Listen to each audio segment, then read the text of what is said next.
আজ হলো আমাদের আমরা কজন সঙ্গের রানীমায়ের বিসর্জন। আবারও একটা বছরের জন্য আমরা আমাদের রানীমাকে বিদায় জানাবো। পরের বছর তুমি আবারও এসো মাগো, তোমার অপেক্ষায় পথ চেয়ে থাকবো। এটা শুধু আমাদের কাছে পুজো নয়, এটা আমাদের কাছে একটা ইমোশান, আমাদের প্রাণের পুজো। আমরা সবটুকু দিয়েই পুজো করি।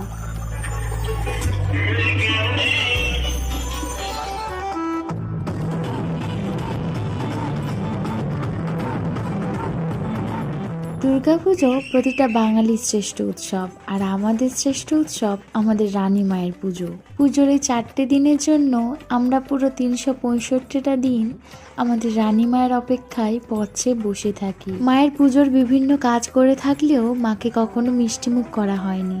আর এবছর আমি আমাদের রানী মাকে, যে মাকে দেখে ছোট থেকে বড় হলাম, সেই মাকে মিষ্টিমুখ করলাম। মনের ভেতরের অনুভূতিটা প্রকাশ করার মতো। আমার আর দিদির মাকে মিষ্টিমুখ করানো হয়ে গেছে, আর এবারে সবাই মিলে একসাথে সিঁদুর খেলছি। বড়দি, বৌদি, মানা, মামনি, আমার মা সবাই এখানে রয়েছে।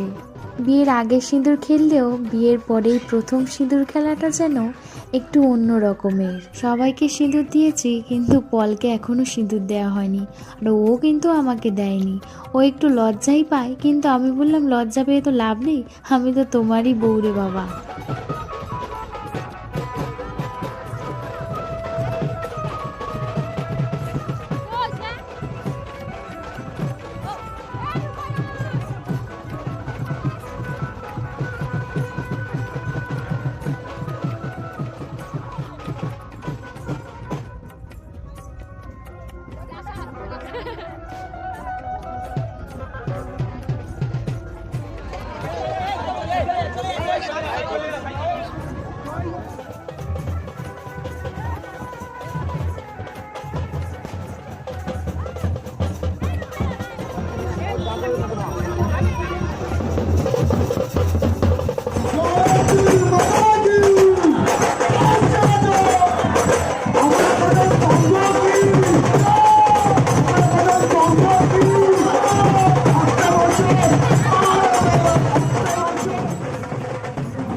অনেক পশুর সাথে আজ আমরা বিদায় রজনী দিচ্ছি মাকে।